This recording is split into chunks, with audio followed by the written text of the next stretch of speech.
In this current epoch where the world has gone materialistic and money has become God, there seems many scams that a person might confront dreadfully, particularly regarding financial treachery that might end up leading one's life to retrogression.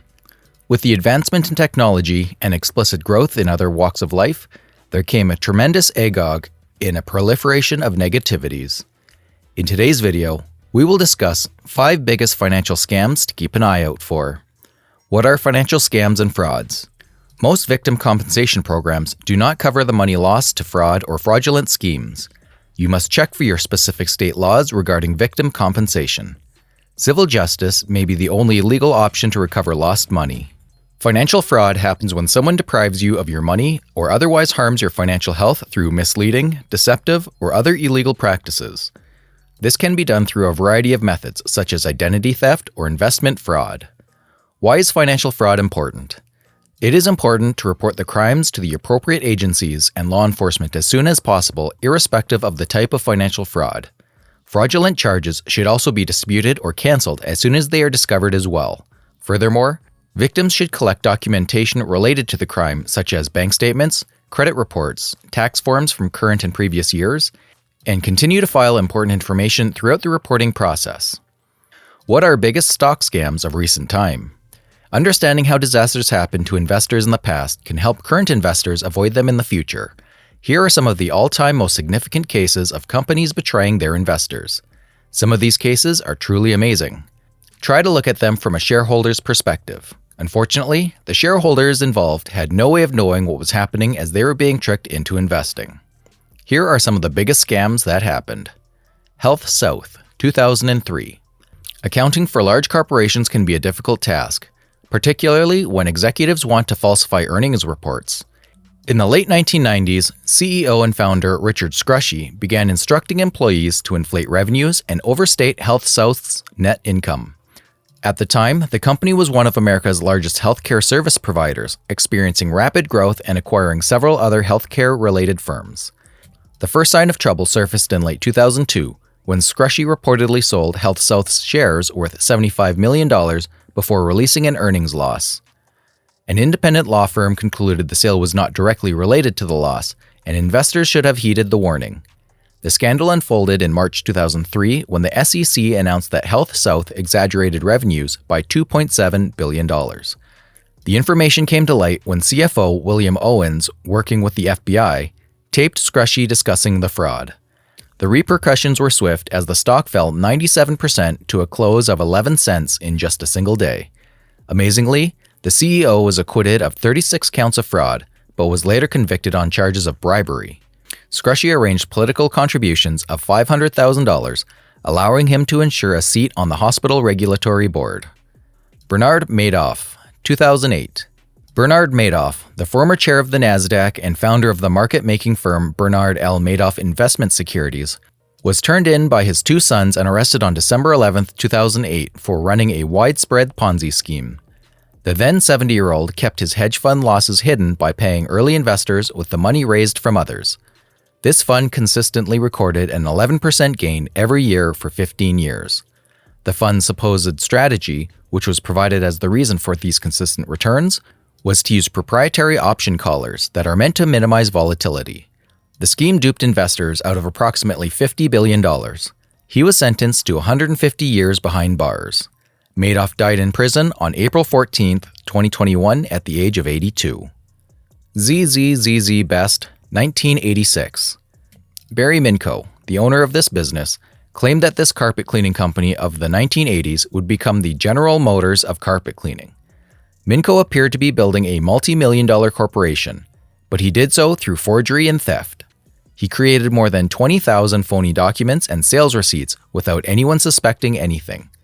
Although his business was a fraud designed to deceive auditors and investors, Minko shelled out more than $4 million to lease and renovate an office building in San Diego. ZZZZ Best went public in December of 1986, eventually reaching a market capitalization of more than $200 million. Amazingly, Barry Minko was only a teenager at the time. He was sentenced to 25 years in prison. Here are some of the scams that you should be aware of and avoid. Scam number 5. Investment fraud. One must be careful about these schemes that promise to double your investment. Different companies proclaim such offers to only befool people. Many such instances are seen throughout time. A group of alleged investors come at your doorstep and represent their motifs with such potency that people fall victim to their rack and end up losing their money. Those people who make big promises about certain investments must be paid attention to. They make people invest their money with minimum reliability about that particular business. If there comes a loss due to their inexperience or certain other reasons, people who invested would lose money and may fall victim to impoverishment. Scam number 4. Stimulus checks and COVID-19 scams. With stimulus checks arriving in people's accounts at all different times and so much confusion related to COVID-19 relief programs, scammers have found an opportunity to make money from people in many different ways. Howard Dvorkin, a CPA, says the most common scams of 2021 have involved stimulus checks. Whether via text, email, or phone call, these scammers are all told the same lie, which is you need to confirm your personal information before you can receive your check. Once you hand over your social security number and other data, you're toast, says Dvorkin. A variation of the scam was offering COVID relief grants in addition to your stimulus checks. Of course, to apply to these substantial grants, you had to hand over every bit of personal data those scammers could sell, even to worse people who would run up your credit cards and raid your bank accounts. Scam number 3. Worthless cryptocurrency. Another scam is that we should be avoiding this trend, i.e., investing in crypto and expecting overnight riches. Online businesses are the new trend in town. Due to a lack of education and counseling, people misconcept online businesses with something of a golden egg. They expect more outcomes from minimum input. One must not be rudderless in comprehending the fact that hard work is the key to success. We cannot become overnight rich by going for online business. The ratio of online money robbery is even more than otherwise. Progress in IT also nourished hackers and crackers. People can rob your data as well as scam you of your invested money.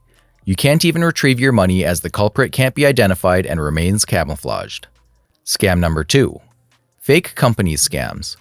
Business fraud or fake companies fraud consists of dishonest and illegal activities committed by individuals or companies who target businesses, large or small, to make a profit.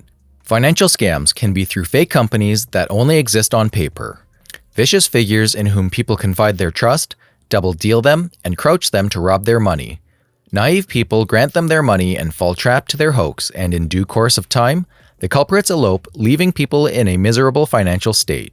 Scammers create websites for fraudulent or fake businesses with unique names, creating businesses that have a similar naming convention of an existing business, or completely mirror or clone the website of existing businesses. When individuals contact the scammer through the fraudulent website, the scammer will then socially engineer the individual to provide personal and/or financial information, pay for fraudulent fees by way of purchasing gift cards, Bitcoin, or making third-party deposits into an account. The accounts could be associated with the scammer, or they could belong to other victims who are being used as a money mule to move the scammer's money, thereby insulating the scammer. Scam number 1. Investment scams involving precious metals. Precious metals, like gold, are often considered a secure investment when there is market volatility. Many investors see gold as a tangible and secure commodity since the supply of precious metals like gold and silver cannot be arbitrarily pumped up, unlike fiat currencies. NASAA mentions that another reason gold may seem appealing is that it often moves in reverse of stocks and bonds. So when stocks are down, gold may be a tempting investment. Gold isn't always a solid investment. Gold is not foolproof, it's a commodity. And like other commodities, prices can dramatically fluctuate. Gold scams are also common. Fraudsters will take advantage of the false sense of security that investors may feel with gold. For example, fraudsters could try to raise funds to reopen a gold mine that is no longer operating. These types of gold mine scams can include promises of high returns and exaggerated claims of how much gold has been found within a previous defunct mine. What do you think about these 5 biggest financial scams to keep an eye out for? Did you learn something? Let us know in the comments section below. Thanks for watching. See you in the next video.